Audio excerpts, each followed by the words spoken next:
এশার নামাজের পর টানা 41 দিন একটি আমল করুন, অবশ্যই আপনার দোয়া কবুল হবে। যত ধরনের দোয়া আছে, যত ধরনের চাওয়া পাওয়া প্রার্থনা আছে, সবকিছু আল্লাহ তাআলা কবুল করবেন ইনশাআল্লাহ তাআলা। ভাই আমার, মা বোনদেরকে বলছি, শুনুন, আপনি প্রতিদিন এশার নামাজের পর টানা 41 দিন এই আমলটি করবেন।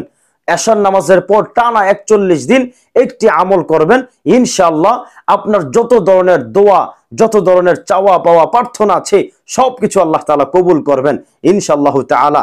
আপনাদেরকে এমন একটি দুরুদের কথা বলবো, এমন একটি গুরুত্বপূর্ণ দুরুদের কথা বলবো, যে দুরুদটি আপনি এশার নামাজের পর টানা 41 দিন এই দুরুদটি পাঠ করলে ইনশাআল্লাহ আপনার সব দোয়া আল্লাহ তাআলা কবুল করবেন ইনশাআল্লাহ তাআলা। ওই দুরুদটি হচ্ছে, আমি আপনাদেরকে বলছি, খেয়াল করে শুনুন। আল্লাহুম্মা সাল্লি আলা সাইয়্যিদিনা মুহাম্মদ। আমি আবারও বলছি, আল্লাহুম্মা সাল্লি আলা সাইয়্যিদিনা মুহাম্মদ, আল্লাহুম্মা সাল্লি আলা সাইয়্যিদিনা মুহাম্মদ।